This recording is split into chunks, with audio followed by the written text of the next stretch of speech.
Okay, thank you very much for our next pitch hub. It's 10:30. I'd like to welcome Enrico from the Nitric Acid Climate Action Group. We're going to kick things off with a short explanatory video. He'll go right into his pitch and we'll have a short little chat, see what he's up to. Thanks. Climate change. Various man-made factors are causing this threatening phenomenon. One of these is the emission of nitrous oxide, also known as laughing gas. This greenhouse gas is 265 times more harmful to the climate than carbon dioxide. Amongst other things, nitrous oxide is formed as a byproduct during the production of nitric acid. Nitric acid is an essential component in the chemical industry, used predominantly for manufacturing artificial fertilizer. Even though there are cost-effective technologies to reduce the emission of nitrous oxide, in most countries the gas is emitted unabatedly into the atmosphere, speeding up climate change. That's why, in 2015, Germany launched NACAG, the Nitric Acid Climate Action Group. This global initiative aims to incentivize the installation of effective nitrous oxide abatement technology in every nitric acid factory worldwide by the end of 2020.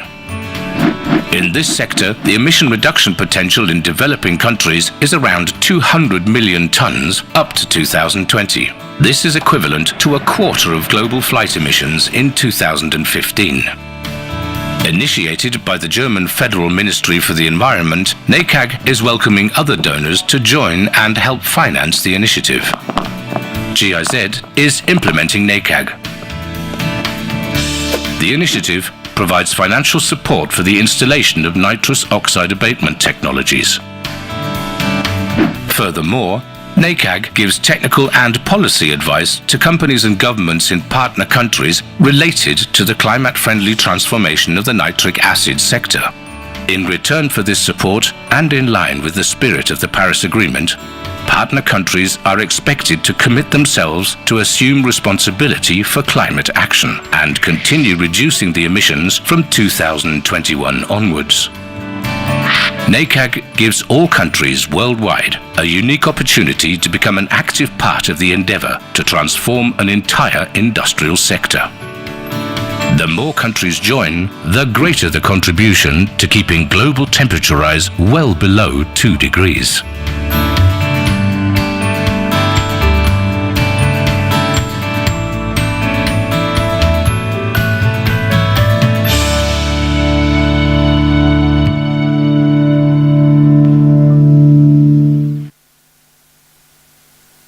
Thanks for that. I always appreciate a good video, and I did enjoy the frown face on the bad nitrous oxide cloud. So, Enrico, please have your pitch.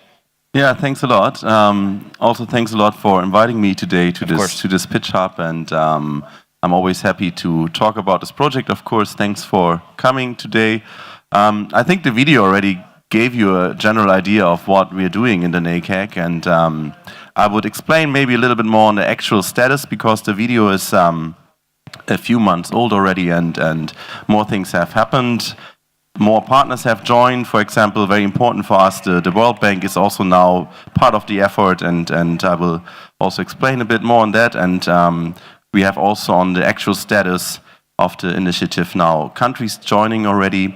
But I just want to one more time explain a little bit the basic idea behind the NACAG, because I think it's pretty somehow innovative and also one can say really very much in the spirit of the Paris Agreement, because it's an initiative which is on the one side very hands-on, supporting partner countries in transforming especially this nitric acid production sector in their country, and we do this with technical support and also with financial support.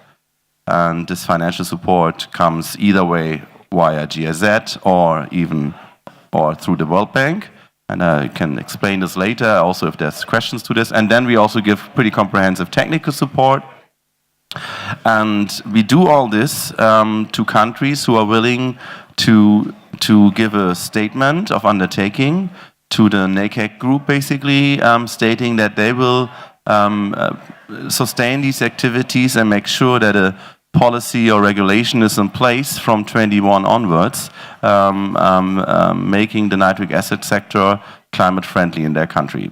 So all the efforts we are putting in, the support is of course only happening then if they really give us a statement. And so basically that's why I also called this a little bit like a deal. Maybe a deal, you can call it deal, but I think it's a pretty fair offer we're doing here. And we have now talked to a whole bunch of countries. Basically, we have a global map, and you can see nitric acid production is almost everywhere.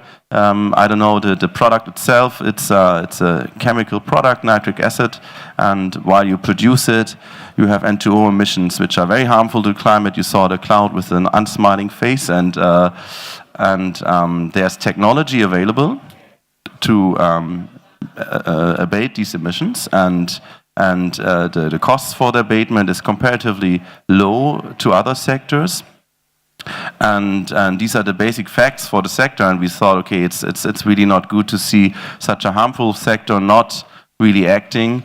And why is the sector not acting? Because for the industry, there's really no incentive at all to install such a catalyst. The technologies are catalysts, and because there's no efficiency gains, there's really no gains for the operators. So we need either way some incentives for them to do it, or at a later place maybe some policy in place to tell them to do it. And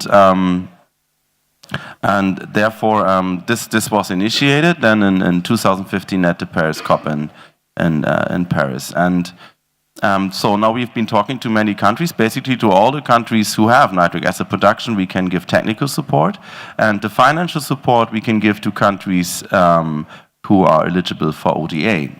And there's still, if you look now at the map of production of nitric acid and then who is eligible for ODA, we have more than 30 countries who would be in principle also eligible for financial support. And just to give you a ballpark figure, per plant, we would cover the costs for the installation of the technology, but also for the monitoring equipment. We would also cater some staff costs at the plant for a certain time, because we want to also develop the capacities in the plant to run the technology.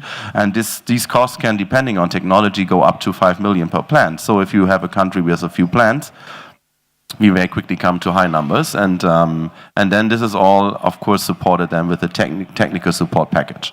And the response is, talking to all these countries now, pretty positive, because they say it's a very concrete offer for them to support them with the implementation of the NDC and to tackle a sector which is very harmful to the climate, and also to get the industry on board. And of course, we don't only talk to the governments, but the governments always tell us at the first thing we also have to talk, of course, to our industry. And usually we design it in a way that we have a workshop in the country and everybody sits at one table, we explain the initiative, and the feedback so far has been pretty positive. And there's certain steps you can take now to join the initiative. The first step is to sign the declaration to the initiative. That's basically a non-binding statement to say we are interested, we would like to learn more, and would like to have your support. And if then they are convinced of the deal, then they have to sign a statement of undertaking, and then we can start the financing and all the things. And so far we have one country, very innovative and quick country. Tunisia already signed a statement of undertaking. So the first country has signed a statement already, stating now from 21 onwards they make sure nitric acid production in Tunisia stays climate friendly, and we are now working with them on the technical grounds and the financing of the equipment. And I have 3 other countries to announce who already signed the declaration, so took the first step.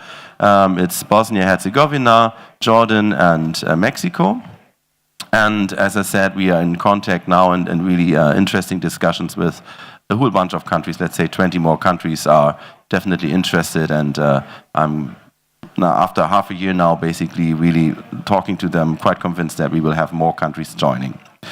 And then I mentioned this already, and then with this I will stop and maybe we open the floor for questions, that the World Bank also recently basically joined the effort of the NACAG, and you must know about the pilot auction facility of the World Bank, a pretty innovative instrument auctioning for CERs, certified emission reductions.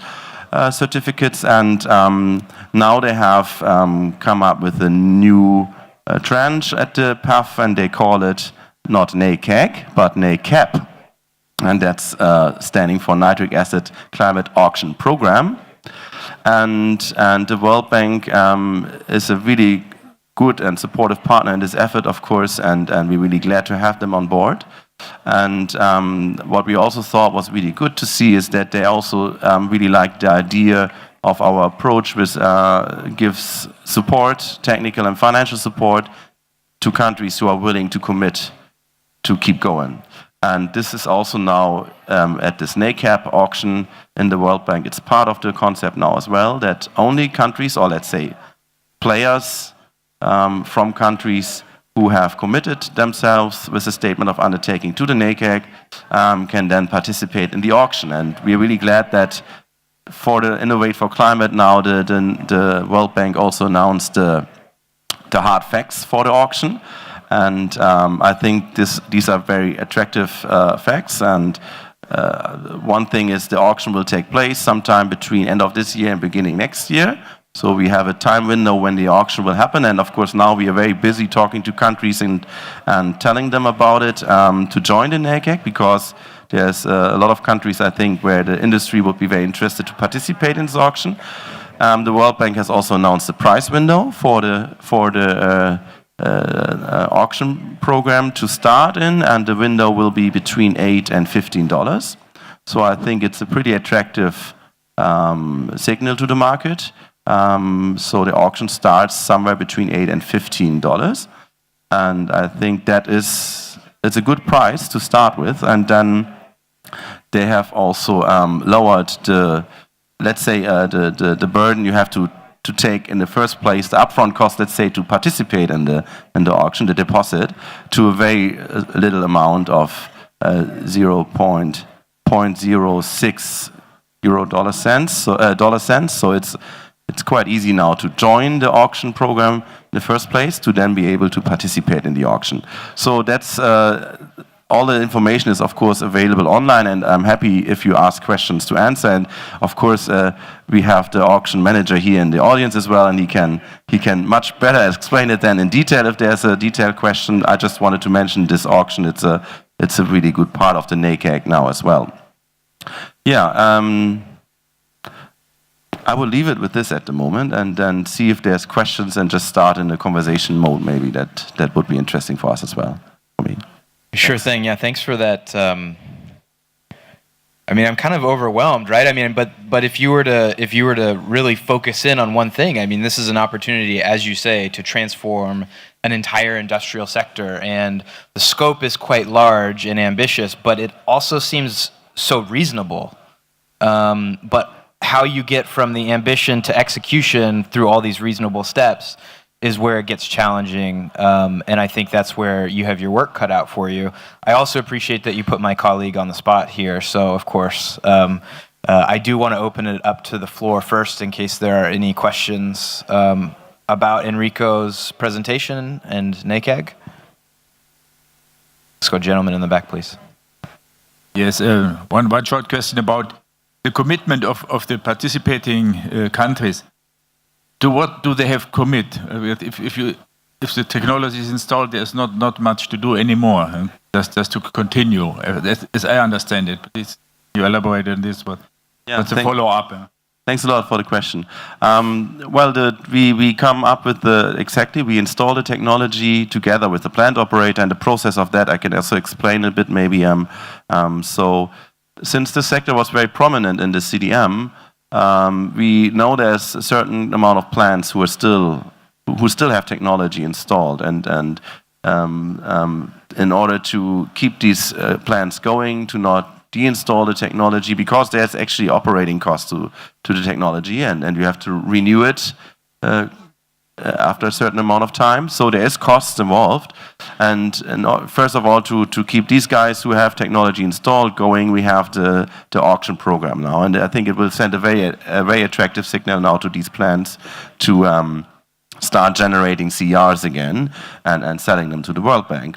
So that's the financing part for these. And then we have the financing option the GSZ is offering now on behalf of BMU, which is very hands-on and for the plants who've never participated in the CER, in the CDM, and who've never installed technology. And we would have a financing grant agreement with these plants, and they could then start procuring the technology on the international markets because the initiative is technology neutral. We would give them a feasibility on the technology and then come to a decision which technology they want to install, and then everything will be financed from our side. So it's a very attractive package, and then of course one can say, what is the burden, or what do they have the countries to do afterwards? And yes, there is certain things they have to do because there is running cost, and these depend really on the plant size and the technology type. But it's not that there's no cost, and that's also, I believe, and it's really interesting to talk to the countries because it's not like they are signing this right away and say, great, they really like the idea, but they need consultation internally, of course, and they also like to learn from us how much are these costs actually to run the technology in the future, and how could this cost be shared? Is it something that government should subsidize? I mean, I'm thinking aloud now, that's a little bit the questions we get, or is it something the industry should carry on then in the future? And so the commitment is really also not completely just hot air, it's really also something they have to then do, and something has to be then also invested in terms of money.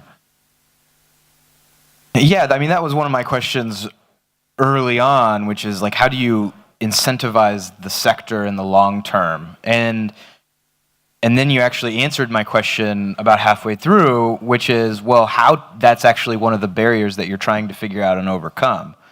So could you speak towards, I mean, even in this uncertainty without quite knowing how, I mean, if you had to say right now, what would be your long-term theory of change? Like, what's the ultimate goal, and how do you make sure that whatever support you provide now doesn't end up being a subsidy for forever? Or maybe it is. I mean, it seems to me if you work very successfully with a handful of plants and countries, that's great, but then you have a whole other set of plants and countries that are producing at a slightly lower cost based on market factors that have this unfair competition. So how do you balance all of that out in the long run and set up a system and a framework that's truly incentivized and can operate without kind of this support? What's your thinking on that? Yeah, thanks. See, I think the other part which makes this initiative a little bit unique is that we have really truly a global vision. So the vision of the NACAG is that, and you heard it in the movie, that we are striving for having abatement technology installed globally. So in every plant globally, we have around 600 plants globally. Of course, that's a vision, yeah? And we're striving to get there, but it will take time. Maybe 2020 is too ambitious these days, but it's still the day we are talking about. And the financial support, as I said as well, will only go to ODA countries, but there's other countries who would have the financial power to install the equipment, but still don't do it. In the EU, the sector is regulated under the emission trading system, so it's already happening.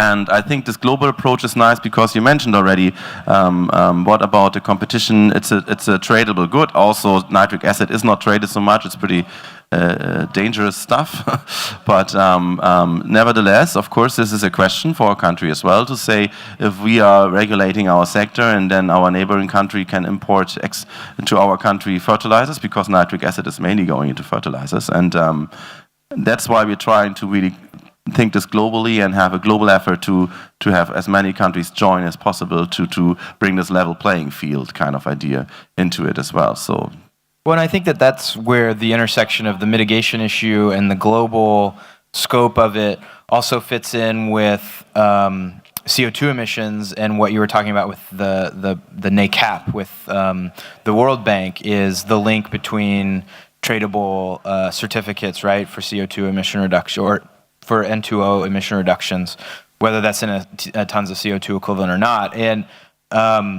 how do you see this fitting into the NDC framework of the Paris Agreement? Mm-hmm. Or does it at all? Yeah, I think it does. I mean, one thing I'd like to mention is that all the mitigation happening in the given country, for example, now in Tunisia, we will now very very quickly, hopefully, start installing technology so that the mitigation can happen as soon as possible. Because every day we wait, more emission will emit. And all the emissions mitigated at the plant in Tunisia belong to the Tunisian budget. So we are not taking the emissions to any other budget. We actually will also still develop a CDM project in Tunisia. And now you could ask why you're doing this. CDM, isn't that? Why are you doing this? and Thank you for the cue. we are doing this because we believe that the methodologies developed under CDM in the sector were pretty good, and we want to have certified emission reductions verified by a third-party player also in this project. And just for the monitoring reason and for the result-based finance approach, we want to certificates on the table, and all the certificates coming out of these projects will be cancelled at the UN level. And as I said, they belong to Tunisia, they belong to the host country, which I think is another nice part of this initiative. We are not using it for any compensation of the German targets, but it's really belonging to the country. And the policy setup, we are happy to support. It's the sovereignty of each country to decide how to do it. But of course, we would like to see, we would be very happy to see if the sector is then included in the next NDC round. And therefore increases the ambition of a country, and I think that would be really great if more countries would then start including the sector into their NDCs, which is not the case at the moment. I think there's only one country mentioning the sector so far globally, and so that's the idea. Yeah, I like that approach. Build the capacity and do the demonstration, invest in the methodology all in one package, and it gives you the flexibility in the medium and the long term. You show how it works with a no regrets approach. That can also show later on the blueprint for a relatively potentially lower cost abatement option that a country can use on behalf of their own NDC targets, or potentially, if the opportunity is right based on what their NDCs are, trade it for potential buyers for theirs at a potentially lower cost. And so I really appreciate this approach that you guys are doing with Tunisia. It makes, not that it matters, but it makes total sense to me. Yeah, and I think the trading part is also interesting to mention this because I think the sector is well chosen because it's very concrete. It's not so many plants, and you have countries like Tunisia, but also, for example, we have Georgia, and we had them on our side event, head of the Department of Climate Change from Georgia, and they're also really keen now to join the initiative. They have one plant, and the one plant is responsible for 5% of the national emissions of Georgia. So it's really something you can't not do.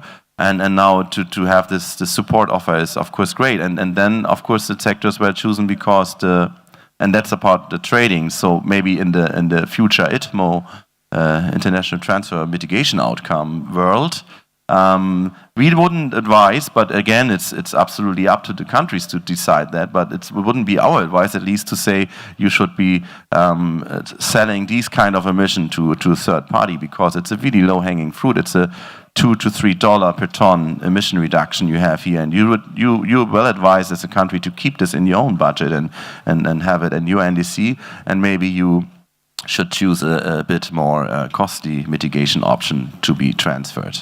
That's at least our view and how we would advise on that. No, that's great. And I think it's a very timely, very specific, very tangible issue area that can have a tremendous impact. I mean, like you said, the ambition is to transform an entire industrial sector. But this is where I struggle with it, right? It's like you have such great ambition, but it also seems like such a no-brainer with so much low-hanging fruit to throw a bunch of colloquialisms in there. And so as you go through in the next years to work this out, I think you certainly have a challenge, but it seems really promising to me. We're out of time, Enrico, but I hope that you have an opportunity to interact with everyone else who's attended the Pitch Hub and enjoy the rest of your day here at I4C. Thanks for joining us. Thanks a lot. Thanks.